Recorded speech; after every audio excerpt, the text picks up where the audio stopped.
Sveiki, aš esu Gedrinė Kušlienė, šiandien būsiu su jumis. Labai džiugu visus jūs matyti. Taip šauniai susirinkusius į vakarą, brangų ir skiriate laiką savo sveikatai, sąmoningumui, labai šaunu. Tai kodėl mes kalbam apie skausmą? Kodėl reikia kalbėti apie skausmą? Vienas dalykas, tai skausmą visi mes žinome, visi mes jį jaučiame vienoje ir kitoje vietoje. Galbūt ne kiekvieną dieną, bet kartas nuo karto jisai pas mus ateina. Kita priežastis yra, kad net mano klinika yra skirta streso ir skausmo gydymui. Tai aš specializuojuosi skausmo ir streso srityse. Tai yra labai svarbios pagrindinės problemos galbūt šiuo laiku, šiuo metu. Žmonės labai stresia, labai skuba, labai lekia, skausmai visur yra, per visus tai šoną, tai nugarą skauda, pasitepam tepalais ir bandom keliauti toliau, ignoruoti tą skausmą. Tai va šiandien pakalbėsim, ar blogai tas skausmas ir kaip reikėtų jį interpretuoti ir kaip jį reikėtų suprasti. Bet aš viską kalbėsiu per tradicinės kinų medicinos prizmę. Ne per vakarų. Mes vakarų mediciną labai gerai išmanom, aš manau, ir žinom, kaip jinai interpretuoja įvairias ligas. Tai vat mes žiūrėsim šiek tiek iš kitos pusės. Pirmiausia, apie ką aš šiandien kalbėsiu. Tai trumpai prisistatysiu pati, ką aš veikiu, kaip aš atėjau iki šito dabar esu, visom prasmėm ir fizinė, ir veiklom, ir, žodžiu, ką aš dabar darau. Toliau galiu kalbėti iš tradicinės kinų medicinos pusės, kas yra žmogus, kas yra skausmas, apskritai kas ta tradicinė kinų medicina, kodėl jinai tokia dabar reikalinga ir kas jinai tokia, kuo jinai ypatinga. Toliau lauksiu su karštas pasiūlymas ir tikrai turėsim laiko klausimams ir atsakymams. Tai ką, keliaujam apie pirmiausiai, kas aš tokia, kodėl aš čia sėdžiu. Jeigu tai pažiūrėti į mano trumpą aprašymą veiklų, tai turbūt matote, kad jos labai įvairios. Aš ir dirbusi įvairiuose aplinkosauginiuose projektuose, dirbusi ir nevyriausybinėse organizacijose, ir valstybinėse įstaigose, ir universitetuose. Esu baigusi agroekologijos mokslus, apsigynusi disertaciją Danijoje. Kelias mane atvedė ir iki čia. Visi praktiškai mano darbai buvo mano svajonių darbai, jie buvo išsvajoti, išlaukti ir pasiekti, reikėdavo kai kurių laukti ilgiau, kai kurių reikdavo galbūt trumpiau, bet visi buvo mano išmedituoti, galima sakyti. Tai buvo nesąmoninga meditacija tuo metu, aš nemeditavau, neužsiėmiau vizualizacijom jokiom, bet šiuo metu dabar aš kaip pasižiūriu atgal, tai mano visas kelias, ką aš veikiau, buvo vien vizualizacijos, vien sąmoningas siekimas kažkokio tai tikslo. Tai yra galbūt jis nebuvo visai sąmoningas, bet dabar aš matau, kad tai buvo tai, ką aš dariau, tai dabar vadinasi tas pritraukimo metodas, kai mes pritraukiam tai, ko mes norim, mąstydami, galvodami ir planuodami savo ateitį. Dėl ko aš tą noriu pasakyti, dėl to, kad galbūt aš labai susiduriu su daug žmonių, kurie turi kažkokias svajonės, kažkokius tikslus, kažkokius įsivaizdavimus, bet jie tiesiog įvairių aplinkybių ir dėka, kaip pasakyti, net nedėka, o jie bando pateisinti savo nedarimą, kažko nesiekimą, kažkokiom tai aplinkybėm. Tai jie per jauni, tai jie per seni, tai jų vaikai maži, paskui jų vaikai dideli, paskui, žodžiu, pinigų nėra ir apskritai viską mąstome pragmatiškai, kaip viską pasveriam, kad tik tai mums apsimokėtų. Bet labai dažnai atrodo iš pradžių neapsimokantis visiškai kažkoks tai tikslas, jisai gali pasidaryti visiškai mūsų išlaikantis ir padedantis keliauti toliau. Tai va, tai kaip aš atėjau alternatyvę mediciną? Aš apsigyniau disertaciją Danijoje, tai buvo irgi mano sena ir ilga svajonė ir tikslas. Labai šauniai praleidau tuos 5 metus rašydama disertaciją ir toliau dar po disertacijos aš dirbau mokslininko darbą. Bet būtent apsigynus disertaciją aš pradėjau mąstyti, toks man iškilo egzistencinis klausimas, ar tai mano kelias, ar aš jį turėčiau daryti, o gal aš būt kažką kitą turėčiau ir ką aš turėčiau daryti. Tuo metu aš jau naudojau vadinamas tikslinės meditacijas, tam naudojau, daug čia neįsiplėsiu, bet dažnių garsus, tam tikro dažnio garsus, kurie atitinka gilios meditacijos smegenų vibraciją. Tai naudodamasi tą dažnių muziką, aš pradėjau kelti tą egzistencinį klausimą kiekvieną rytą. Kiekvieną rytą aš medituodavau, aišku, tų klausimų ir visokių temų, kuriomis aš medituodavau, buvo daugiau, bet vienas iš jų visą laiką buvo, koks mano kelias. Ir aš buvau pasiruošusi išgirsti tą atsakymą, koks jis tai bebūtų, man galbūt keistas tuo metu. Ir dabar jūs tikėsit, netikėsit, nes čia man viena draugė prieš tai sakė, kad jeigu man pasakotų tokią istoriją nepažįstamas žmogus, tai aš išjungčiau, kompiuterį, eičiau, sakyčiau, kokie čia burtai. Tai jūs neišjungkit kompiuterio, nes tikrai tai buvo. Aš atsikeliu vieną rytą ir žinau, kad aš eisiu mokyti zonų terapijos. Aš apie ją buvau girdėjusi tik tai, visai praktiškai, tik žinau, kad tai yra susijęs su pėdomis, daugiau aš nieko nebuvau girdėjusi. Be to buvau Danijoje, danų kalba tuo metu dar nekalbėjau, aš ją teoriškai žinojau, bet praktiškai šios nebuvau naudojus. Nes universitete mes kalbėdavome angliškai, viskas buvo angliška aplinka tarptautinė ir danų kalbos kaip ir nereikėjo, nes danai labai gerai kalba angliškai ir, žodžiu, aš neturėjau jokio diskomforto kalbant tik tai angliškai. Ir keliu tą rytą, aš sužinau, kad aš eisiu mokyti zonų terapiją, tada tik tai belieka techniniai klausimai susirasti mokyklą, o mokyklų tokių tradicinės kinų medicinos ir alternatyvos yra be galo daug.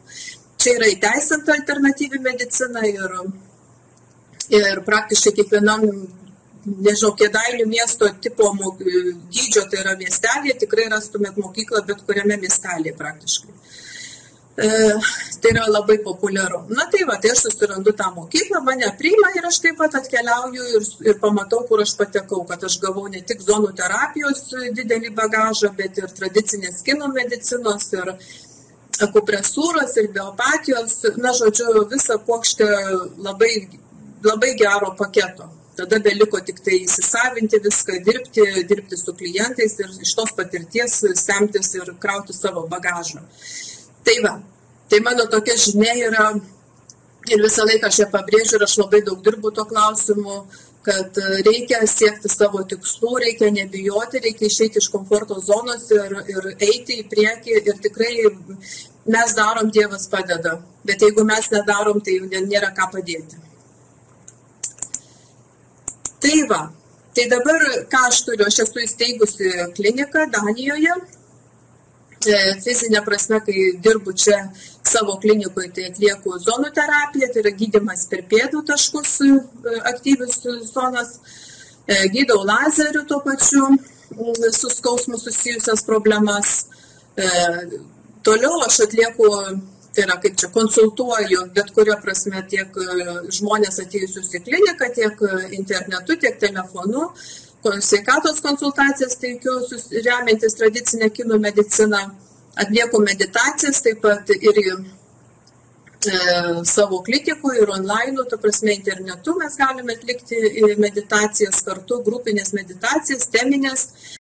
Tai kas yra žmogus pagal tradicinę kinų mediciną?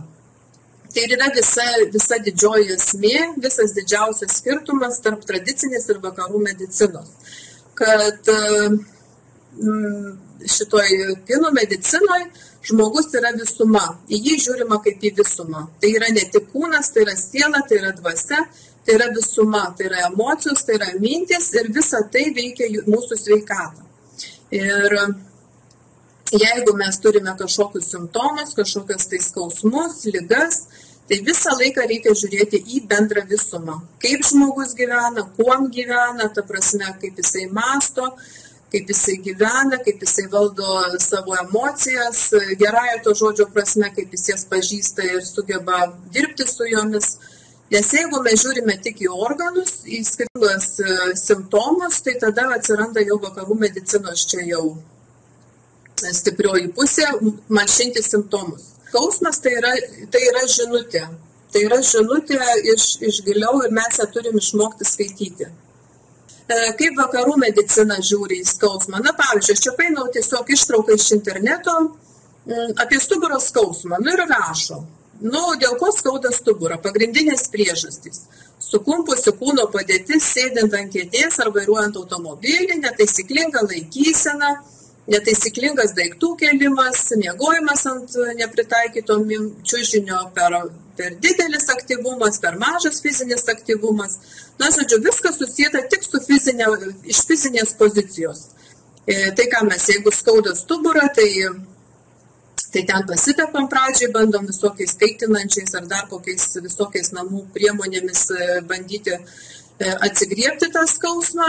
Jeigu skauda galva, tai mes išgeriam vaistų, jeigu kažkur koja, nugarą ar petį skauda, tai mes pasitepam tepalais ir, žodžiu, keliaujam toliau iki tam tikro lygio, kol jau tikrai yra blogai.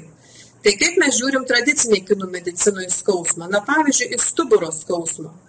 Netgi vieta, kurioje vietoje skauda stuburą, gali parodyti visai skirtingus organus, kurie serga. Taip pat pagrindiniai organai, kurie susijęs su stuburo skausmu, tai yra šlapimo pūslė, inkstai, blužnis gali būti, žarnynas, todėl yra svarbu žinoti ir kurią vietą skauda, ir kaip ją skauda, koks yra pobūdis, ar jis yra tempiantis, ar jis kaitinantis, ar jisai, labai daug reikia sužinoti, norint išsiaiškinti, ką tas skausmas, kokias žinias neša. Toliau žiūrint netgi iš holistinės pusės, kas yra stuburas. Tai stuburas yra ryšys tarp dangaus ir žemės. Tai yra tarp balansas, turi būti balansas. Balansas tarp darbo ir poilsio, tai harmonija. Ir kai tos harmonijos nėra, kai mes tą ryšį suardome, kai mes labai daug dirbam ir neturim savo laiko pailsėti, arba atvirkščiai nieko nedarom ir gulim ant sofutės priešais televizorių, tai stuburas neša irgi žinia, kad tą balansą reikėtų susigrąžinti atgal. Tai skausmas tradiciniai kinų medicinoje yra organizmo siunčiamas signalas, simptomas, bet ne liga. Mes turime rasti ligos priežastį.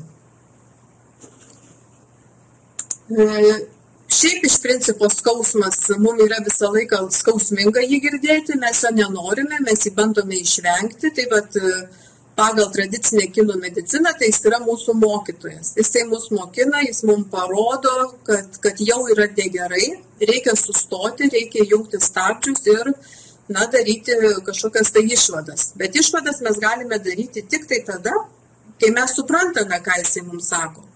Bet mūsų niekas to nemokina. Niekas. Čia jau reikia labai būti sąmoningu, norint suprasti, ką skausmas mums neša, kokią jisai mums neša žinią. Skausmas yra dviejų tipų, tai yra dvasinis ir fizinis skausmas. Tai jeigu kalbam apie dvasinį skausmą, jį sunkiausia susitvarkyti, ta prasme, jis užima daugiausiai laiko, kad jį išsigydyti. Tai yra užslėptos emocijos.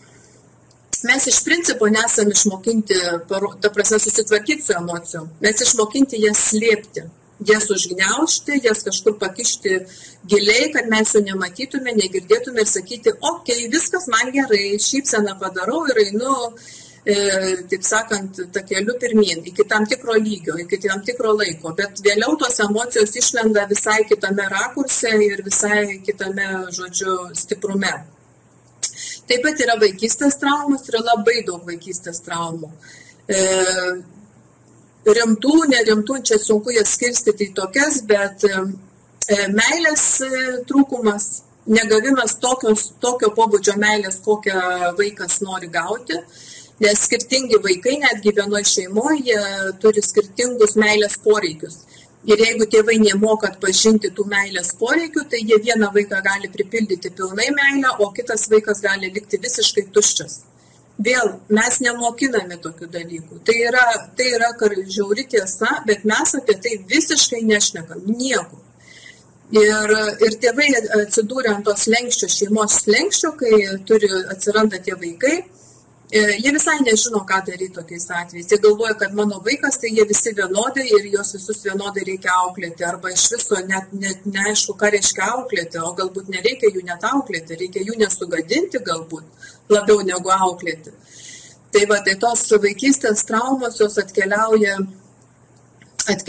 su mumis, su tuo bagažu mes ateinam į suaugusių gyvenimą ir vėl mes tas traumas perdodame savo vaikams, nesusitvarkę su jomis. Tai čia yra irgi labai, labai didelis skausmas visom prasmėm. Mes keliam savo skausmą, mes suprantam, kad darom blogai, bet mes nežinom, kaip daryti. Pas mus tuščias tas rezervuaras.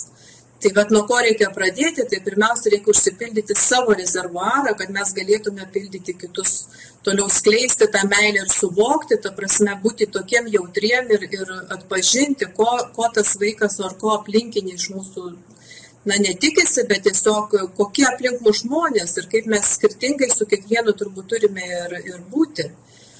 Tai va, tai yra labai svarbu užsipildyti tą meilės rezervuarą ne iš kitų, nesirpti iš kitų, neatsitikėti, kad va, jeigu tu mane pripildysi, tai čia aš dabar jau trykščiu tą meilę. Ne jokių būdų.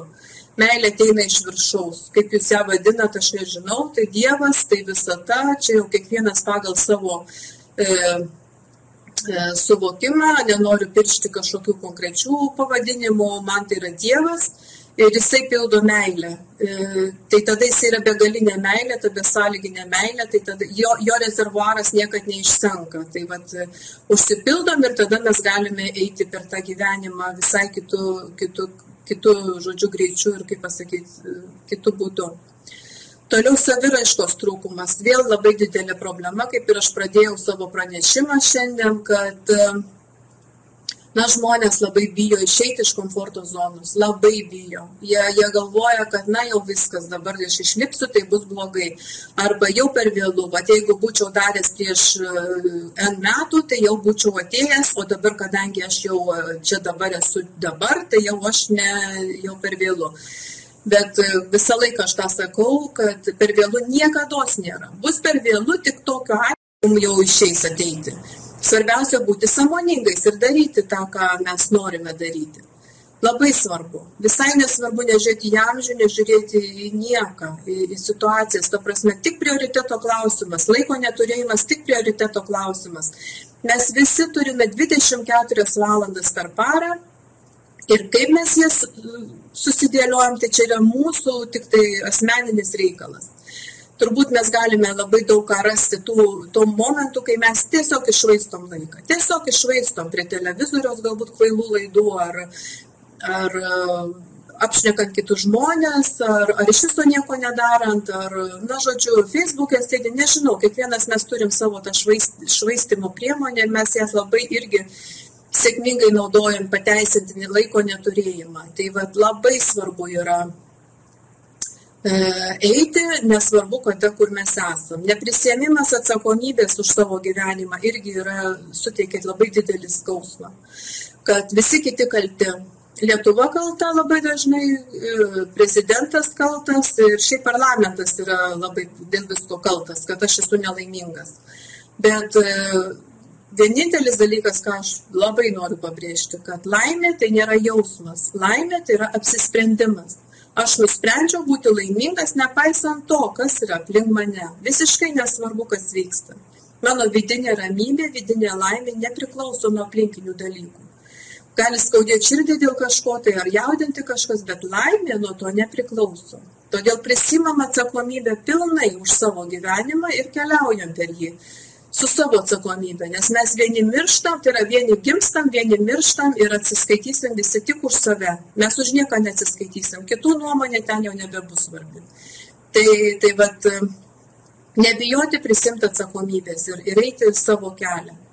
Lūkesčiai iš kitų. Mes negalim nieko tikėtis, nei laimės, kad kiti suteiks, nei meilės, kad suteiks, nei saugumo. Čia per didelė atsakomybė žmogui.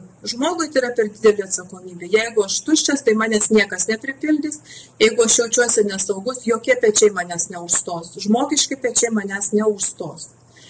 Tai vat vėl grįžtant atgal prie to pačio, tik iš viršaus. Kaip mes tą vadinsim, tą viršutinę galią, kuri mus saugo ir globoja, tai vat kaip pavadinsim, taip ir vidaus organą, ar skauda išnujo, kažkur tai, ta prasme, ar virškinimo organus gali skaudėti, ar kaulus, sąnarius gali skaudėti, kojas skaudėti. Tai gali būti dėl traumų, dėl kažkokių tai perekrovų fizinių, ar dėl trūkumo, judesio trūkumo, taip pat mytyba. Mytybos rezultate mes išbalansuojam virškinimo organus pirmiausia ir tada jie irgi siunčia signalą, kad jiems skauda jau tiesioginė prasme.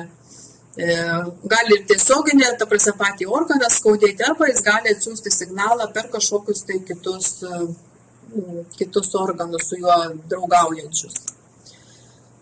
Tai vat kokie faktoriai įtakoja mūsų sveikatą? Pirmiausia, tai yra įgimti, tai yra DNR, ką mes gaunam iš tėvų. Kaip aš sakau, mes gimstam vieni Mercedesais, kiti gimstam Žiguliais, ką gaunam, tą gaunam. Bet prisižiūrėti mes lygiai taip pat turim. Kas mes bebūtume, mes turime save prisižiūrėti. Jeigu mes prižiūrėsim Žigulį tikrai tvarkingai, pilsim gerą kurą, tikrai gerą pačios aukščiausios klasės kurą, tai tas Žigulys tikrai ilgai tarnaus. Mes jį nuplausim, sutvarkysim, išvalysim ir jisai tikrai ilgai tarnaus. O tai dirbs visą savo šitų gamintojų numatytą laiką. Jeigu bus Mercedesas ir mes jo nevalysim, neplausim, į benzininį Mercedesą įpilsim dyzelio, tai kaip mes toli nuvažiuosim? Turbūt mes kažkodėl labiau mašinomis rūpinamės negu savimi. Tai va čia toks ir pavyzdys, kad mes labai turim galvoti apie tai, ką mes darome savo gyvenime. Visom prasmėm ir mytybos, pavyzdžiui, prasme. Tai va fiziniai faktoriai, kurie, kaip ir minėjau, įtakoja mūsų sveikatą irgi, tai yra visi fiziniai dalykai, traumos, darbas, per didelis aktyvumas, per mažas aktyvumas. Na jau apie tai kalbėjau. Taip pat ir psichiniai tie visi dalykai, tai yra emocijos, mintis, visa tai, ką aš irgi kalbėjau, ta visa dvasinė pusė, kaip mes sugebam save realizuoti, kaip mes mokam save pažinti ir yra labai šitas irgi svarbus faktorius. Toliau yra biologiniai faktoriai, tai yra virusai, bakterijos, kuriuos mes gauname iš aplinkos.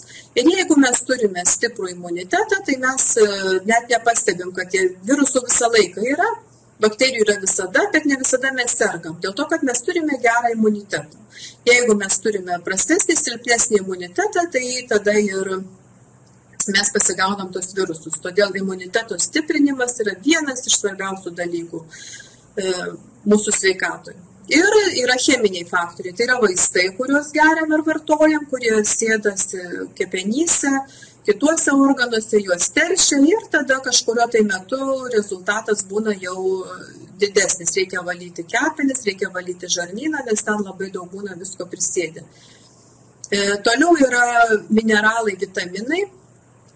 Jų trūkumas dažniausiai, nes mes su maistu jų jau nebegauname, kiek įsivaizduojam, kad turėtume gauti.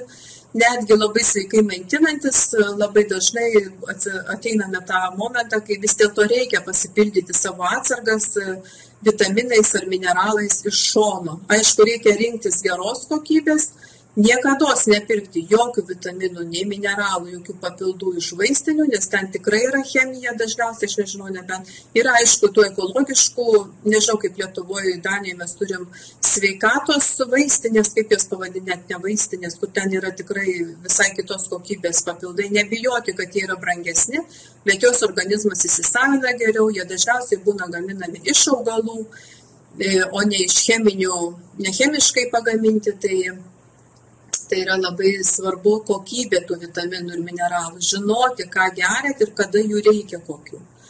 Taip pat yra maistas iš tų cheminių faktorių, nes jisai yra cheminis, kaip pasakyti, cheminių elementų rinkinys. Gerąją ir blogąją to žodžio prasme. Blogąją, tai jeigu neorganiniai, neekologiniai maisto produktai, tai jie yra labai daug užteršti pesticidais, jeigu tai, sakykime, kažkokie augalinės kultūros, vaisiai, daržovės. Mėsa yra irgi užteršta, na, žodžiu, jeigu tai yra neekologinis maistas, tai mes gaunam prie viso to dar ir puokštę visokiausių sunkiųjų metalų, tame tarpe ir visokių kitų cheminių medžiagų, kurių organizmas mūsų nemoka apdoroti ir jis tam nepasiruošęs. Ir jis bando kažkur juos sukaišyti. tai vietas. Tai va, bet aš kaip visada pabrėžiu, tai yra 3 pagrindiniai banginiai mūsų sveikatai palaikyti, ar kuriais mes įtakojam labiausiai savo sveikatą. Tai yra mityba, tai yra emocijos ir yra judesys. Tai yra 3 pagrindiniai dalykai, kuriuos mes turime labai rimtai prisižiūrėti ir tvarkyti ir keliauti, žodžiu, link sveikatinimuose. Tai jeigu kalbam apie judesį, tai yra lengviausia čia pakalbėti, nes nėra daug ką sakyti, reikia judėti tiesiog. Nes visi organai nori judesio. Neperkrauvo, aišku, profesionalus sportas, tai jau čia apie tai aš nekalbu, bet kiekvienos dienos, kaip čia yra formulė, matot, 5, 30, 120. Tai formulė yra tokia, kad rekomenduojamos yra 5 dienos, 30 minučių, kad pulsas būtų 120. Tai čia toks optimalus variantas. Aišku, čia variantai yra įvairūs, galima ir daugiau, bet esmė, kad nepersikrauti, bet judėti reikia. Nes tiek virškinimui, tiek blužnis ypatingai reaguoja į tą, kaip čia vadinasi, sėdėjimą ar stovėjimą ramų, kur kai žmogus nejuda, blužniai ypatingai yra blogai toks dalykas. Tai va, visokie tiesiog padaryti iš to malonumą. Tai turi būti ėjimas ar vaikščiojimas, ar kažkokie tai balanso pratimai. Aš visada rekomenduoju 5 Tibeto pratimus, juos galima rasti internete ir YouTube parodyta, ir knygų yra lietuvių kalba išleista. Tai jie yra, ta prasme geri, kad jie yra 5, kurie suaktyvina visus pagrindinius 5 energetinius kanalus mūsų kūne. Tai juos darant mes suaktyvinam visą energetiką mūsų kūno. Mityba, tai mityba yra labai čia didelė tema, aišku, čia jos daug neapimsiu, bet tik tai noriu pasakyti, kad mes valgom per daug. Daugiausiai tai yra per daug valgom, visiškai nemastom, ką valgom, kai valgom irgi nemastom, tai yra mastom kažką kitą, bet labai dažnai nemokam būti čia ir dabar. Čia iš viso tokia mano žinutė būtų, sustočiau ir galbūt praplėšiau tą temą, to buvimo čia ir dabar. Jeigu jūs esate dabar webinare, tai jūs esate 100% čia ir dabar. Niekas jūsų netrikdo, nei telefonai, nei mintys, ką jūs valgysit vakarieniai, gal jau jūs po vakarienės, tai gal ką reikės rytoj darbe daryti, ar dar kažką, tai, žodžiu, jūs dabar čia ir dabar, o kai jūs būsit kažkur kitur, irgi būsite čia ir dabar. Tai kai mes valgome, irgi turim išmokti būti čia ir dabar. Visu savo kūnu, ir uosle, ir burna, ir pajausti tą skonį, kvapą, formą, matyti spalvą, viską matyti, tiesiog analizuoti, kai jūs valgote, o nepulti ir supilti viską tiesiog kaip į kažkokį tai kibirą. Būti sąmoningais ir valgant. Na ir maisto kokybė irgi labai svarbu, ką valgote, koks tinka jų maistas, koks netinka. Ką reikia daryti tokiu atveju? Reikia labai savęs klausyti. Kūnas tikrai pasako, kas netinka, pasako, bet mes tiesiog negirdim dėja. Mes nenorim girdėti, nes mums tai paprasčiau, visa šeima valgo ir aš valgysiu ir čia nebus jokių kitų patiekalų 5. Jeigu vien visi valgom, tai tą patį, bet labai yra dažnai, kad mes esam labai skirtingi. Jeigu kalbėti apie tradicinę kinų mediciną šiek tiek, jeigu esat girdėję apie yin ir yang energiją, tai viena yra lėtumas, vėsumas, ramumas, o kita yang, daugiau daržovių, turi būti vėsuma, turi būti kažkokie tai raminantys tą jo yang pusę.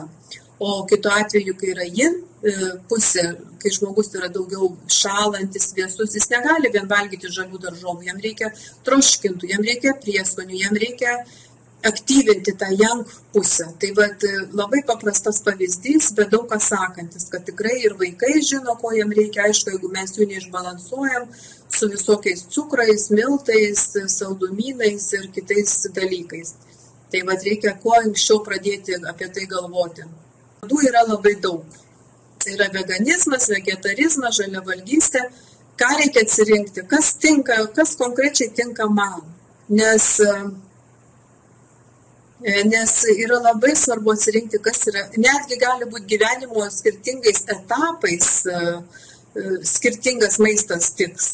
Galbūt sezonais net irgi tinka, pavyzdžiui, vasarą norisi vėsesnio, tokio šitų augalinės kilmės produktų, kai žiemą norisi proteinų, baltymų daugiau, nes jie duoda daugiau energijos, šilčiau žmogui yra. Tai yra labai svarbu pasirinkti tą mitybą, nesivaikyti kažkokios vieno pavadinimo. Vieną kartą galbūt mes žaliavalgiai, kitą kartą mes gal labiau visavalgiai, paskui, žodžiu, labai reikia stebėti, kaip mes jaučiamės pavalgę.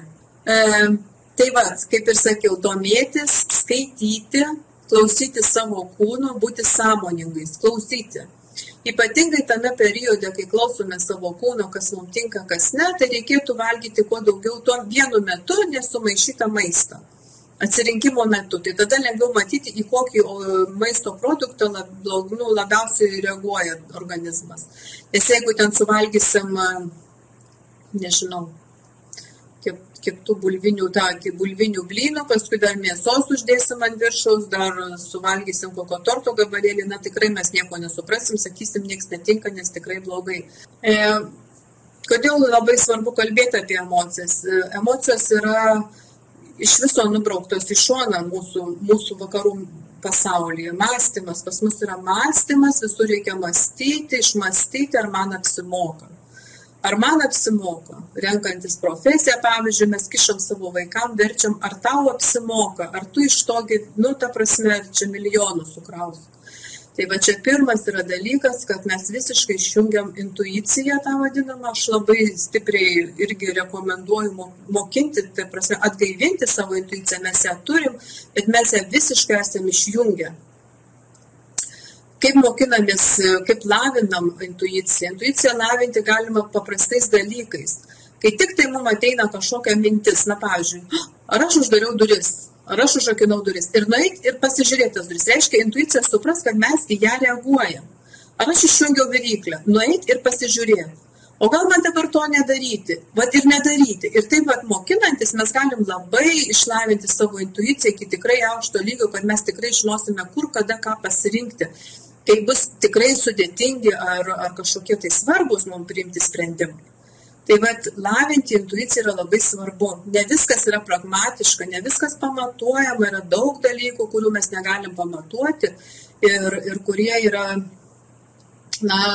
paskui gali visai apsiversti kitą pusę. Gali visiškai neapsimokantis darbas mums atrodys, bet jeigu mes dirbsim 200% tame darbe, atiduosim savo širdį ir taip sakant, visą meilę tam darbui, kokį bedirbtume, ar tai būtų savo verslas, ar kažkas kitam dirbant, bet atiduodant savo širdį, visą laiką bus su kaupu mums atlyginta. Mes esame apdovanojami už mūsų tą atsidavimą, bet atsiduoti mes galim tik tai tada, kai mes mylim tą, ką darom, kai tai yra mūsų darbas, tai yra mūsų kažkokia tai sritis, kurioje mes esame. Labai svarbu tos užspaustos emocijos. Nuo vaikystės mes esam užspausti, nemokam išsakyti, mes neleidžiam vaikam išreikšti savo emocijų, mes norim, kad jie visada šypsotųsi, būtų laimingi kaip vaikų žurnaluose, bet taip nėra. Visos emocijos turi būti, pereina per vaikus irgi ir jie turi išmokti jas atpažinti ir su jom susitvarkyti, bet jas neužspausti. Tai skirtingos emocijos, kaip matote, jos nusėda į skirtingus organus ir duoda irgi disbalansą ir paskui tuos organus išbalansuoja ir pasireiškia per organų skausmus, per kitas problemas, per sustojusį virškinimą ar kitas dalykus. Tai jeigu žiūrime, našta ir atsakomybė, jinai sėda pas mus ant pečių. Kaltė, gėda, savigarbos trūkumas, tai yra blužnies pusė, aplinkinių parama, neparama, tai yra klubai, išdavystės, atmetimas, tai yra, matote, priekinė pilvo apačios dalis, pyktis, tai yra tulžies pūslė ir viskas taip nusėda ant skirtingų organų ir paskui mes negalime atpažinti, ogi iš kur kita problema yra. Mums jau skauda, o kodėl skauda, jau mes taip toli negalima desikapstyti. Labai dažnai mano praktikoje yra su klientais, mes kalbam apie vaikystę labai dažnai. Mes diskutuojam, kaip buvo vaikystėje, kokie buvo santykiai, ar tai buvo užpildytas tas meilės rezervuaras, ar nebuvo, nes tai yra be galo svarbu. Visai dabartiniai, esamai sveikatai labai svarbu yra vaikystės, kas atėjo iš vaikystės. Tai vat kaip mes tvarkome su tom emocijom. Pirmiausia, tai kaip ir sakau, galime jas užgniaužti, nepripažinti, ignoruoti ir, žodžiu, gyventi ir laukti, kol kažkas tai išlys. Tada yra kitas metodas tikėtis iš kitų. Kad man kitas, tai vat jeigu tu taip, tai vat tada aš taip. Jeigu mylėsi, tai ir aš mylėsiu. Jeigu tu, žodžiu, keliam sąlygas, keliam kažkokius reikalavimus kitiem. Neprisėmimas atsakomybės už savo emocijas. O trečias variantas, kai mes pripažįstame, atpažįstame tas emocijas, susitvarkom su jomis ir keliaujame toliau. Kaip mes galime tą dvasinį skausmą gydytis? Tai yra meditacijos, labai didelis dalį skiriu savo veikloje meditacijom, nes aš esu jas išbandžius ir tikrai jos veikia. Tai yra tikslinės meditacijos. Galbūt žmonės gąsdina tas žodis pats, ta meditacija. Kas jinai tokia yra? Tai yra tikslinis mąstymas apie kažkokį tai, apie ką mes medituojam. Gali būti atleidimas, tai yra atleidimo meditacija. Jeigu tai yra meilės meditacija, tai mes tiesiog prisipildome tą meilę. Dėkingumo meditacija, mes prisipildom dėkingumo už viską, ką turime dabar. Visiškai nesvarbu, gal mūsų galvom, jau jeigu dabar turėčiau tą namą, tai jau tada būčiau laimingas. Tai nieko panašaus. Pirmiausia, dėkojam už tai, ką turime, o toliau galime keliauti ir siekti to, ko mes norime turėti. Bet dėkingumas už esamą situaciją yra būtinas šitam sąmoningam gyvenime. Tai atleidimas yra be galo svarbus, vizualizacijos. Čia irgi labai atskira, tai yra didelė tema, ją sunku dabar čia išnagrinėti, bet vizualizuoti mes galime savo gyvenimą, kurtis mintimis, nes mintys yra galingos, mintimis mes labai mokam savo blogai viską susimedituoti, apskritai mes labai gerai mokam apie blogus dalykus medituoti, man nepasiseks, aš nepadarysiu ir vėl man taip kaip ir visada, jau aš ką paimu, tai man viskas krenta iš rankų, lūžta, žodžiu, mes labai save mokam neigiamai medituoti. Ir apskritai viskas yra aplinkui blogai, negerai, visi serga ir aš sergu ir koks čia apskritai gyvenimas. Tai ne gyvenimas, o pragaras. Tai ką mes sakom, kokius žodžius mes siejam, tai mes tą ir gaunam. Tai pradėti reikia nuo visų neigiamybių, pereiti į teigiamybės. Ir kalbėti tai, ką mes norime matyti, o ne tai, ką mes galbūt dabar šiuo momentu matome. Tai tikrai veikia, tikrai reikia to mūsų imti, reikia dirbti ir tikrai galima pasiekti labai daug. Tai pagrindiniai kokie yra įrankiai tradiciniai kinų medicinoje. Aš labai daug kalbėjau apie visas tas emocijas, visą kitą, bet viską sudėjusi krūvą, tai ir yra tradicinė kinų medicina. Ir kaip jinai supranta, sakykime, skausmą, kaip mes jį galime išmokti suprasti. Tai yra vienas įrankis, yra meridianai. Yra 12 meridianų, kurie eina per 12 organų, tai yra energetiniai kanalai ir žinant tuos meridianus mes labai jau daug ką galime suprasti, vien žinodami meridianų vietą mūsų kūne. Toliau yra 5 elementai, tai jie paaiškina, kaip tie visi 12 meridianų yra susiję tarpusavyje, kaip jie vienas kitam padeda, kaip jie vienas kitą papildo arba vienas kitą išnaudoja, jeigu jiem blogai. Ir yra organų laikrodis, tai yra laikas, kada mūsų organai yra maksimume, tam maksimalioje energijoje ir kada yra minimalioje. Kiekvienas organas yra 2 valandas per parą pačiam savo maksimume, pike, ir 2 valandas yra pačiam minimume. Tai pavyzdžiui, vien žinant, kad žmogus keliasi tarp 3-5, sakykime, į tualetą naktį, tai rodo, kad o tuo metu šlapimo pūslė yra pačioj savo minimalioj energijoje. Reiškia, jinai yra pačiam silpniausia tuo metu. Tai kai jinai yra patiem silpnume, raumo neišlaiko šlapimo ir žmogus atsikelia iki tualetą. Tai reiškia, kad reikia tvarkyti šlapimo pūslę, aktyvinti jos raumenis, kad jinai stiprėtų. Ten gali būti ir bakterijinis gali būti bakterijų, kurios neleidžia pilnai funkcionuoti pūslė, bet, žodžiu, žinant tą valandų visą tą laikrodį paros bėgyje, mes galime irgi labai daug suprasti, kokią žinią mums neša organizmas. Tai tradicinė kinų medicina, susipažinkim arčiau šiek tiek. Tai yra tie vadinami 12 meridianų. Jie eina per 12 organų, per plaučius eina, ne per plaučių, sakykime taip, plaučių meridianas yra storojo žarnyno meridianas, tos raudonos linijos, tai rodo, kaip jie eina per mūsų kūną. Tai pavyzdžiui, storojo žarnyno matote meridianas, kaip be būtų keista, jis visiškai neina per storojį žarnyną. Jis eina ten per veidą, per pečius, per išorinę rankos dalį, ištus. Toliau yra skrandžio meridianas, jis eina per visą kūną, blušnies meridianas, jis eina vidinę kojos dalimi, toliau pilvo šonų iki pažasties. Širdies meridianas keliauja irgi vidinę rankos dalimi rankose. Plonojo žarnyno vėlgi meridianas, jis neina visiškai per plonąjį žarnyną, per pilvą, jis eina tik per ranką.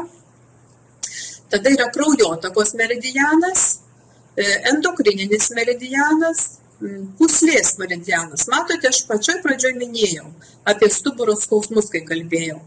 Tai pūslės meridianas yra dažniausiai būna priežastis dėl stuburo skausmų. Tai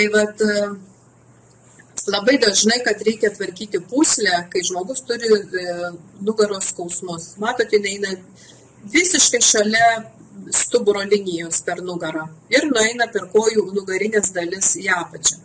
Tada inkstų meridianas eina vidinę kojos dalimi per patį centrą pilvo ir pakyla čia ties krūtine baigėsi.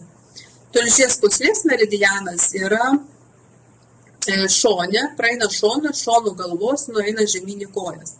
Ir kepenų meridianas eina taip pat vidinę kojos dalimi per pilvo apačią ir pakyla iki krūtinės. Tai kaip mes galime juos suprasti, tos meridianus? Žinant, kur eina meridianas ir pavyzdžiui, jums skauda galvą. Taip, jeigu jums skauda galvą, tai jūs turit pasižiūrėti, o kurioje vietoje jums ją skauda. Jeigu skauda galvą šone, tai būna dažniausiai tulžies pūslės problema. Tulžies pūslė siunčia signalą, kad nėra gerai. Jeigu jums skauda pakaušį kaip čia vadinasi, viršugalvį pakaušį, tai tada labai gali būti didelė tikimybė, kad yra su šlapimo pūsle kažkas negerai. Jeigu, pavyzdžiui, jums skauda blauzdas nugaroje arba traukia mėšlungis, labai daug dalykų. Gali būti ne tik tai skausmas šiuo atveju, gali būti mėšlungis, apskritai. Gali būti bėrimai tose vietose, kur praeina meridianai, gali būti niežulys. Tai tada, pasižiūrėjus, kurio meridiano zonoje kažkokie tai yra simptomai, jūs galite labai nemažai suprasti, ką jūsų kūnas siunčia, kokią žinią. Tai aišku, žinant daugiau simptomų, kurie susiję su tam tikrais organais, galima atrasti, o kurgi iš tikrųjų yra pradžia, kur yra priežastis, nes pasiekmes mes labai gerai mokam vadinamus simptomus naikinti. Tai bet reikia surasti pradžią, kur iš tikrųjų yra pradžia šito skausmo. Čia yra kepenų meridianas. Jisai eina, matote, vidinė kojos dalimi, čia nuo nykščio vidurio keliauja į viršų, daro tokį posūkį pilvo pačioje ir pakyla į viršų link krūtinės. Tai kokie galimi simptomai esant kepenų problemoms? Tai gali būti kelienos skausmas vidiniai dalyje, niežulys kirkšnyse, matote, kur nueina meridianas, tai niežulys kirkšnyse. Blauzdų šlaunų vidinėje dalyje skausmas, niežulys, bėrimas, spuogai kokie nors, venos išsiplėtę netgi toje vietoje, tai rodo, kad tai yra problema su kepenim. Gastritas ir kitos virškinimo problemos, lytinių organų herpesas, kandidozė, gimdos kaklelio vėžys, spermos kokybė, venų išsiplėtimas, kaip minėjau, egzema, psoriazė, pigmentacija, žaizdos, išilgai meridiano, kojos nykščio nagų grybas, įaugęs nagas. Atrodo paprastas dalykas, įaugęs nagas arba kojų grybas. Bet jeigu tai yra nykštis, tai yra labai didelė tikimybė, kad tai yra kepenys, kad reikia žiūrėti, kokie dar galbūt kiti simptomai, o galbūt net keletas simptomų, kuriuos aš čia paminėjau, yra jau, ta prasme, šiuo metu kažkokią žinią neša. Ir tada jūs galite atrasti, kuris organas serga. Kokį mes dar pavyzdį turim? Tulžies pūslės meridianas. Na va, jis irgi labai toks ilgas ir daug simptomų jame gali būti. Tai kaip ir sakiau, galvos skausmai šonuose, tiek dešiniam, tiek kairioje pusėje. Smegenų auglys, krešulys smegenyse, kaklo pečių skausmai, užšalęs petys, jeigu žinote, kai žmogus negali, yra suvaržytas rankos judesys dėl skausmo petyje. Skausmai išorinėje krūtinės dalyje. Grinai, kas eina, kokie organai ar kažkokie simptomai, kurie eina būtent to meridiano linijoje. Pykinimas, vėmimas, kiaušidžių veiklos sutrikimai, nugaros skausmai ties juosmeniu, artritas, odos problemos išilgai meridiano, venų išsiplėtimas vėlgi, tik kitoj pusėje jau, išoriniai pusėje. Kelėnų skausmai išorinėje pusėje. Matot, kiek mes galime atpažinti vien tik tai žinodami meridianų vietas. Dar įdomiau yra tai, kad kiekvienas meridianas yra susijęs su tam tikrom raumenų grupėm. Tai pavyzdžiui, čia yra storojo žarnyno meridianas, kaip matote, jis praeina rankoje, o raumenys su juo susiję yra, matote, nugaroje, ties strėnomis ir šlaunys nugariniai pusėje ir šlaunys išorinėje pusėje. Tai dabar, pavyzdžiui, turėjau irgi pavyzdį, tokį variantą, kai ateina klientas ir jam skauda nugarą, būtent tose vietose, netgi, man atrodo, kažkoks arbūzas iššoko ten, jis atėjo su nugaros skausmu. Ir pagal visą simptomatiką, aš sakau, tau greičiausiai yra su storuoju žarnynu blogai. Ir ką aš išrašau jam, tai yra rekomenduoju gerti, kaip jie vadinasi, probiotikus ir jam labai greitai susitvarko, nugaros skausmai praeina. Te reikėjo atpažinti skausmo židinį, priežastį, dėl ko skauda. Jeigu būtume tepę tik tai kažkokiais tepalais, karštį uždegimą mažinančiais, tai būtume tik tam momentui, bet mes nebūtume išgirdę žarnyno siunčiamos žinios. O žarnynas pas mus praktiškai, pas daugumą yra nesutvarkytas. Trūksta gerųjų bakterijų, grybas tenais užėmęs, pozicijas ir tada mes turime rimtų problemų su žarnynu ir ne tik. Jeigu grybo yra perteklius žarnyne, tai ką jisai daro? Jo gyvenimo būdas yra įsikibti į žarnyno sieneles, jas ardyti, lieka perforuotos tokios kaip skylutės ir tada visi teršalai, kurie turi būti pašalinti per žarnyną jau lauk iš organizmo, kaip nereikalingi, jie įsisavinami ir kraujas juos išnešioja po visą organizmą. Tai mes užteršiam visą organizmą. Dar nepaminėjau tarp kitko, gal aš grįšiu prie vienos skaidrės, labai svarbi informacija irgi ir įdomi. Kad, pavyzdžiui, plaučių ir storasis žarnynas yra, kiekvienas meridianas turi savo porininką, visi yra poromis. Tai, pavyzdžiui, visi kaip čia nupiešti, tai jie eina poromis. Plaučių ir storasis žarnynas yra viena pora. Tai jeigu storasis žarnynas, pirmiausia išsibalansuoja storasis žarnynas, tada mes negirdime jo siunčiamų signalų, tada jau jis nebeturi pakankamai energijos draugauti su plaučių žarnynu, su plaučių meridianu. Ir tada išsibalansuoja plaučių meridianas. Tai pavyzdžiui, plaučių meridiano lygos, kaip čia lygos, tos pagal vakarų mediciną, yra astma, alergijos, bronchitai, psoriazė, visos odos lygos, tai yra plaučių meridiano problema. Ką mes darom? Jeigu serga žmogus astma, tai jisai purškiasi plečiančius ir tuom viskas baigėsi. O iš tikrųjų, tai greičiausiai pas yra problema su storuoju žarnynu, bet niekas apie tai net nepagalvoja. Gydo tą ligą, kuri rodo kažkokius simptomus, bet priežasties mes nepanaikinam, storasis žarnynas toliau, kaip pasakyti, blogėjimo prasme eina. Toliau yra, pavyzdžiui, pora skrandis ir blužnis. Tai irgi jie yra poroje. Jeigu vienas organas įsibalansuoja, jis išbalansuoja kitą. Ir taip visi šitie meridianai, kaip ir minėjau, eina poromis. Taip, kad reikia žiūrėti ne tik tai simptomatiką, bet labai svarbu atrasti, žinant jų poras, kaip jie tarpusavį draugauja, galime atrasti tikrąją priežastį. Tai raumenis išsiaiškinom. Dabar yra ta 5 elementų teorija, kai visi tie meridianai, kurie yra poromis, kaip matote, pavyzdžiui, vandens elementas, tai yra inkstai ir pūslė šlapimo. Jeigu metalo elementas, tai yra plaučiai ir storasis žarnynas. Jeigu žemės elementas, tai yra blužnis ir skrandis.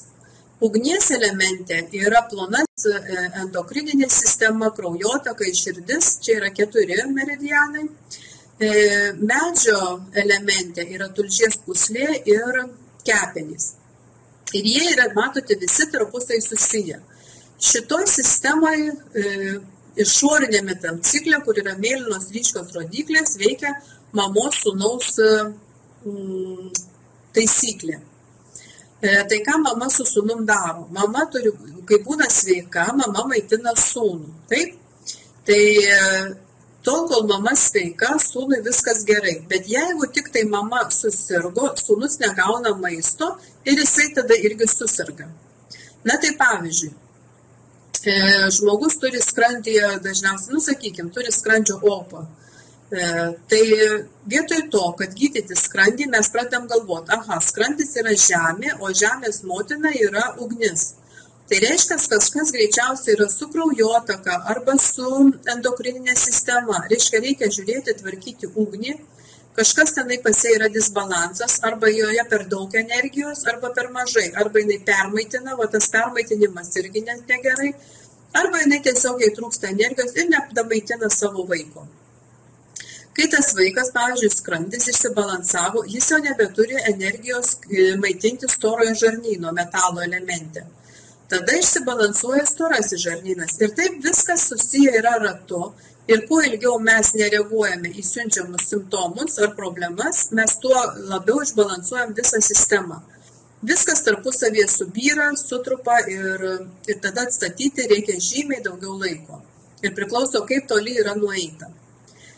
Dabar vidinis ratas, kur yra plonos mėlynos rodiklės, tai yra, kaip pasakyti, naikinimo, gesinimo ryšys. Tai pavyzdžiui, vanduo ir ugnis. Vanduo gesina ugnį. Tai labai dažnai, jeigu žmogus turi per didelį kraujo spaudimą, tai reikia ne kraujo spaudimą mušti, o reikia aktyvinti inkstus, nes reiškia, pritrūksta vandens užgesinti ugnį. Jeigu mes suaktyvinsim inkstus, tai tada tas kraujospūdis pats susireguliuos. Tai labai yra svarbu žiūrėti, kaip tarpusavėje jie yra susiję. Žinodami tą jų tarpusavio ryšį, mes tikrai visai kitaip pradedam žiūrėti į ligas ir jos nebebūna jau tokios baisios ir nesuvokiamos. Kaip mes galime patys galbūt kažkiek tai pasireguliuoti savo organus. Tai yra refleksinės zonos. Tai pavyzdžiui, čia yra delnai, kuriuose yra visos refleksinės visų organų zonos. Aš su jomis šiaip nedirbu, bet kartais rekomenduoju žmonėm kai kurias taškus pasimasažuoti patiem namuose. Pavyzdžiui, jie ateina pas mane į zonų terapiją, bet namuose padus nelabai tenai pasimasažuosi, tai aš tada rekomenduoju kai kurios taškus, kurie jie galėtų paaktyvinti namuose. Tai jūs matote, visi organai yra delnuose. Taip pat galima labai sėkmingai bent kažkiek paaktyvinti vietas, kurios skauda, reikia aktyvinti labiau, jas reikia masažuoti, jas reikia judinti, nebijoti, kad skauda, aišku, turi būti skausmas malonus, ne per didelis, bet taip sakant, galima savo prie televizoriaus sėdint, dirbti darbą visai naudingą savo. Taip pat yra veido. Veide yra irgi visų meridianų zonos. Tai pavyzdžiui, riebi oda ar kažką tai rodo žarnyno, storojo žarnyno išsibalansavimą. Jeigu hormoninė sistema, pavyzdžiui, spuogai ant barzdos, tai rodo hormoninės sistemos problemas. Inkstai, pavyzdžiui, inkstai yra paakiuose. Tai kaip sako, tie mėlyni paakiai arba maišeliai po akimis, tai irgi rodo problemas su inkstais. Na ir visi organai turi savo refleksinės zonas ir galime atpažinti tas vietas, kurios siunčia kažkokį mums signalą. Tai irgi labai gera priemonė, tiesiog išmokti skaityti savo veidą. Yra pėdos. Pėdos irgi yra visos refleksinės organų zonos. Jas aktyvinant, jas tvarkant galima diagnozuoti.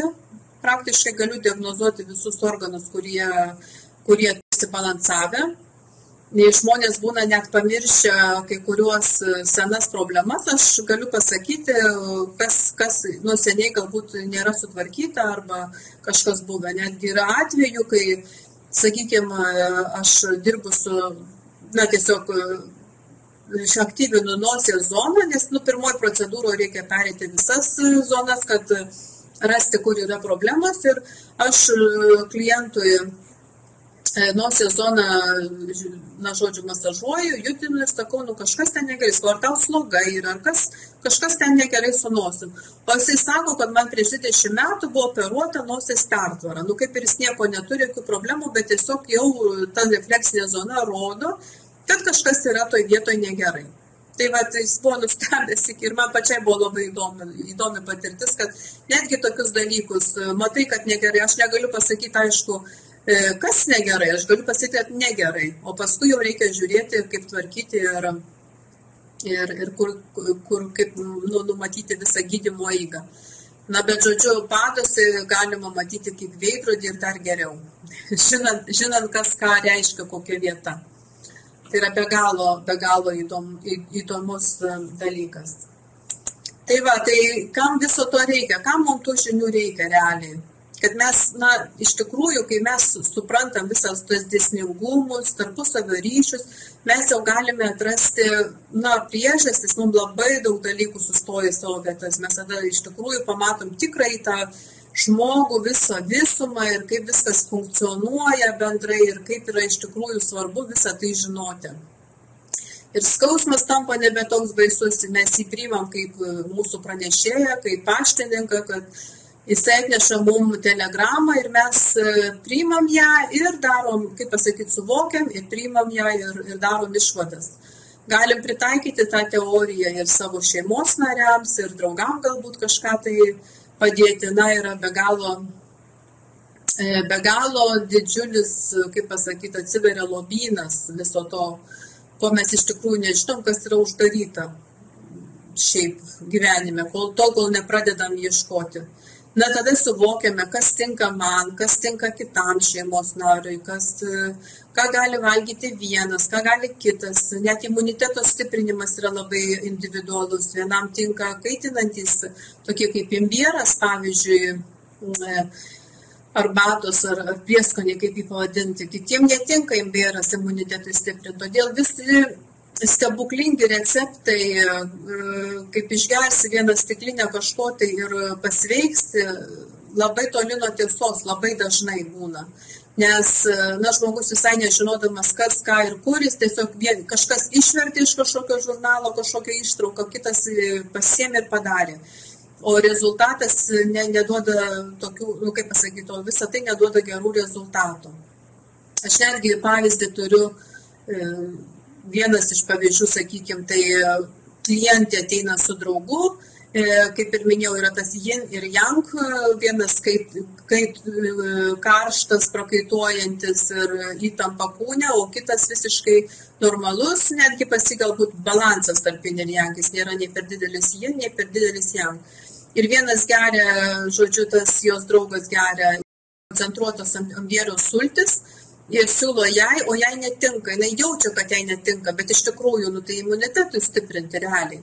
Bet jos organizmas jai sako, kad jai negerai, bet, kadangi tai yra, tikrai sveika, ekologiška ir apskritai ne tabletė, ir jinai gerdavo, bet paskui mes išsiaiškinom, jai tikrai netinka, jai reikia kažkokių kitų imunitetą stiprinančių priemonių, galbūt česnako kapsulės, jeigu nenori ten česnako pačio valgyti.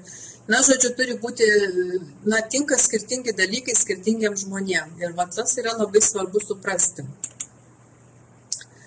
Tai va, tai kaip ir minėjau, mes ne tik suvokiame, mes praktiškai galime pritaikyti viską. O ne tik tai teoriškai kažkur išgirdau bet tokie dalykai, kuriuos mes suvokiame, tikrai labai kasdieniam gyvenime lengvai pritaikomi. Tai va dabar jūs pasakykit, ar tai yra jums aktualu, ar jūs norėtumėte išmokti pažinti save? Tai va yra klausimas, ar jūs norit pažinti save, ar norit išmokti save pažinti? Galbūt yra kažkokių sveikatos problemų, kur jūs nemokat išskaityti jas, galbūt priimti sprendimus sunku, kažkokius tai priimti svarbius gyvenimo sprendimus, posūkius galbūt gyvenime. Na, kažkas tai netenkina gyvenime, tiek darbai, tiek santykiai, tiek sveikata. Tai vat, jeigu tokie yra dalykai, tai jūs esat pačiu laiku, kaip pasakyti, pačiu geriausiu laiku. O kodėl dabar pats tas laikas yra geriausias? Todėl, kad vakar nėra, o rytoj irgi nėra. Yra tik šiandien. Tai vat yra labai svarbu priimti didelius sprendimus šiandien vietoj to, kad laukti ir tikėtis, kad kažkada kažkoks stebuklas įvyks ir bus geriau. Nebus, visą laiką yra šiandien ir visą laiką yra kažkokių tai dalykų, kurie mus sulaiko. Kaip sako, yra pas mus dvi pusės. Viena mus varo į priekį, kitas traukia atgal iš tos komforto, žodžiu, ant tos komforto zonos ribos. Tai reikia nebijoti ir kelti koją iš komforto zonos ir tikrai tada atsiveria visai kitos galimybės ir kiti plotai, sakykime. Tai va, tai aš ką siūlau, aš organizuoju internetinių sąmoningumo kursus. Jie realiai yra suplanuoti kaip 8 savaičių, bet kiekvienas žmogus pasirenka savo greitį. Jis gali lėčiau daryti, domėtis tą medžiagą, kurią gauna, gali greičiau, žodžiu, kiekvienas sprendžia pagal savo greitį. Ten būna video paskaitos susijusios su tradicinė kino medicina, meridianai, jų ryšys, emocijų ryšys, viskas, ką aš apie tai dabar šiandien kalbėjau. Bet kitam žodžiu lygmenį. Toliau yra namų užduotis, kurias reikia atlikti, norint tiesiog pačiupinėti tą teoriją, nes sakau, jeigu tik skaitom, tai ta teorija jinai lieka teorija. Tol, kol nepačiupinėjam praktiškai. Toliau yra savianalizė, teminės meditacijos, įtrauktos asmeninės konsultacijos, 1 metų nemokama narystė Facebook grupėje Sveiki be vaistų. Toliau ir konsultacijos, toliau aš daugiau papasakosiu vėliau. Na ir aišku, naujos pažintys su žmonėmis, kurie domisi tuo pačiu kaip ir jūs. Ar jūs domina tokie kursai? Galvojat, būtų įdomu, tiesiog internetu, nenulipant nuo savo sofutės, šiltai, bet kurioje vietoje, kur jūs esate, žodžiu, imti ir pasimokyti daugiau kažką tai. Analogų neturintis kursai šiuo metu, jie vyksta internetu, kaip ir sakiau, jūs renkate savo laiką, savo valandas. Vienintelis svarbiausias laikas yra ketvirtadienį, kai mes renkamės Facebook'o grupėje ir diskutuojam, o visa kita tai yra savo tempu, savo greičiu, keliaujant per tą informacijos srautą. Tai mano siūlomi yra, kaip minėjau, 8 savaičių 4 modulių kursai. Bet aišku, sakau, greitai renkatės patys. Ką mes tose kursuose turim? Pirmame modulyje mes susipažįstam su tradicinė kinų medicina. Toliau antras modulis yra zonų terapija ir akupresūra, tai yra zonos padose, visos sistemos, tai yra valymo sistema, tai yra kraujotakos, imunitetui stiprinti, virškinimo sistemos ir visos zonos nurodytos padose, kartu su video medžiaga. Na ir su dideliu noru pasipraktikuoti savo šeimos nariams. Tai yra svarbu pasipraktikuoti, rasti tas zonas padose. Ir akupresūra. Tai akupresūra yra kūne esantis taškai, kurie aktyvina kažkokius tai organus. Tai irgi pagrindiniai akupresūriniai taškai, kurie yra labai svarbus bendrai organizmo būklei gerinti arba kažkokiem konkretiem atvejam. Tada trečias modulis yra meridianai ir organų laikrodis, kaip jie tarpusavį yra susiję, kokie organai kada yra aktyvūs, kada mažiau aktyvūs ir kaip tai įtakoja mūsų sveikatą. Ir 5 elementų teorija ir jų tarpusavio ryšys. Tai yra irgi labai didelė tema, už tai tam skiriama daugiau savaičių, kad labai išsianalizuoti, turėti laiko rimtai dirbti su šitom sistemom, kad jas suvokti, nes reikia labai daug išanalizuoti įvairių praktinių atvejų iš praktikos, kad galima būtų surišti visas tas simptomatikas su kažkokiais tai rasti priežastis kitom simptomatikom gydyti. Taigi, žinant tokią teoriją, viskas pradeda dėlioti, žinot, kaip dėlionėje. Viską, kai pradedam, kol žiūrim į dėlionę, ji nesidėlioja, o kai jau mes ją pradedam dėlioti, tai žiūrėkit ir kažką tai sudedam. Kartais reikia laiko daugiau, kartais mažiau, priklauso nuo galimybių, noro ir žinių bagažo iki tol surinkto. Tai va, tai kaip minėjau, yra 8 video pamokos, kiekvienai savaitėje po vieną video pamoką. Taip pat yra konsultacijos internetu. Tai yra Facebook grupė, uždara Facebook grupė Sveiki be vaistų, kur kiekvieną ketvirtadienį yra gyvas video, kuriame jūs užduodate klausimus arba gali būti kažkokia teminė paskaita trumpa ir paskui klausimai susiję galbūt su tema arba susiję klausimai su namų darbais arba ta tema, kuri buvo kur kyla klausimai, mokantis einant per tą medžiagą, kurią jūs gaunate. Toliau yra individualios konsultacijos, coachingas vadinasi, tai priklausomai nuo paketo dydžio yra galimi 2 pokalbiai po 1 valandą, maxi paketui, midi paketui yra 1 pokalbis iki 1 valandos ir mini paketui pokalbis 15 minučių. Toliau įvadas į meditacijas. Pradedam su atleidimu, toliau yra dėkingumo meditacijos, tikslo siekimo, gyvenimo kelio paieškos meditacijos. Jų trukmė yra 30 minučių. Jūs gaunate įrašus ir tas meditacijas klausotės kiekvieną dieną. Ta savaitę, kurią jūs, pradedate, savaitę mažiausiai 1 meditaciją reikėtų klausytis. Aišku, atleidimo meditacija yra šiek tiek specifinė, bet visos kitos tai yra galima rinktis ir galima ilgesnį laiką, tol, kol viduje širdyje pajaučiat, kad tikrai kažkas pradeda keistis, nes keistis tikrai pradeda, tik tai priklausomai nuo to, kai kuriems žmonėms galbūt ilgiau reikia tam laiko, kitiems trumpiau ir kiek žmogus yra tame procese pats. Tai va, bet investicija, kaip sakau, sveikata tai yra ne išlaidos, o investicija. Kiek mes į save suinvestuojam, tuo mes mažiau paskui sergam ir turime investuoti ir kelti šitų farmacininkų šitą pelną. Tai va, tai jeigu jūs esat pasiryžę investuoti į save, tai va, šitų kursų kaina yra, kaip ir minėjau, yra 3 paketai. Yra mini paketas, kuriam įeina 8 video pamokos ir asmeninis coachingas. Į midi paketą įeina pamokos Facebook'u, konsultacijos internetu ir asmeninis coachingas 1 valanda ir maxi pakete yra viskas įeina, visi siūlomi produktai įeina į tą paketą. Tai vat, mini paketo kaina yra 200 eurų, midi paketo yra 350 ir maxi paketo yra 700 eurų. Kursų rezultatai kokie bus, ką žmogus baigęs kursus galės daryti ir ką sugebės. Jis galės pritaikyti tradicinės kinų medicinos teoriją kasdieniam gyvenime, atskaityti simptomatiką, suprasti, atpažinti signalus siunčiamus, skausmą atpažinti, nebijoti jo, tiesiog į jį sugebėti sureaguoti, įvertinti, koks tinka maistas energetiškai ir kokiu atveju kiekvienam šeimos nariui galės parinkti tas, kas tinka. Priderinti.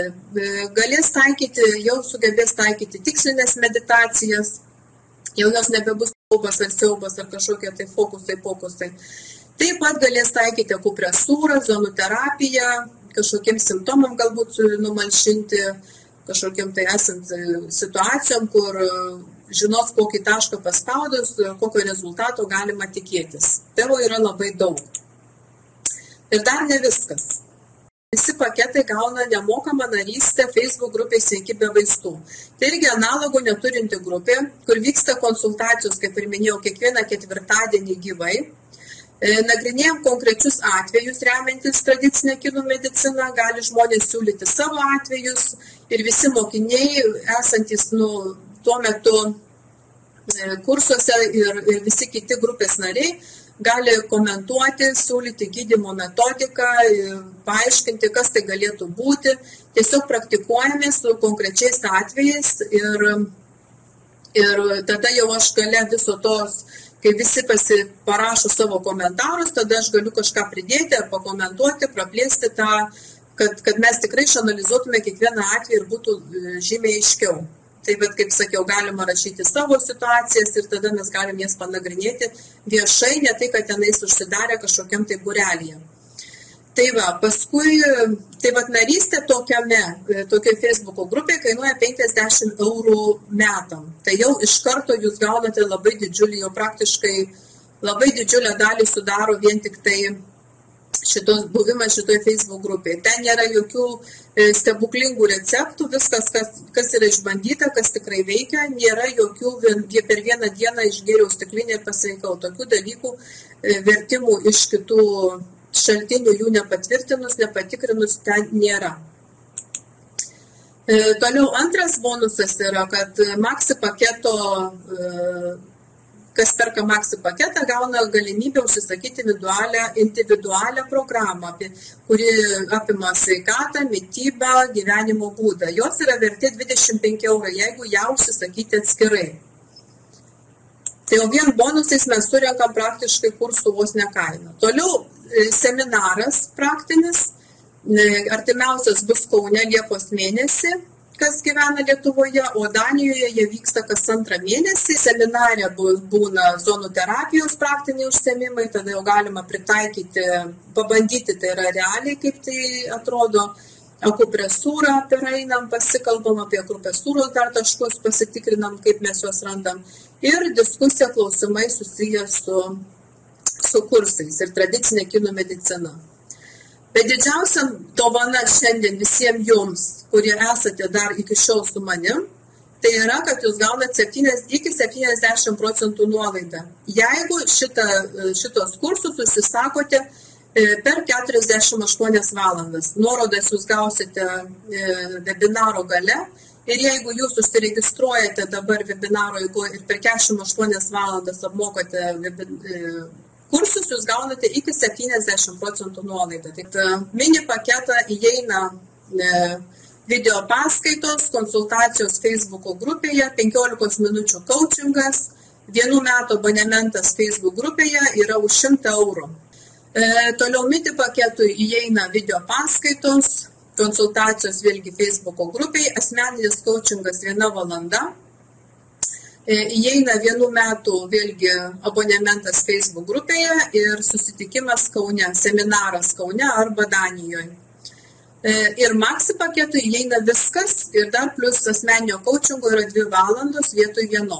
Ir įeina meditacijos, visas pilnas paketas kainuoja 200 eurų.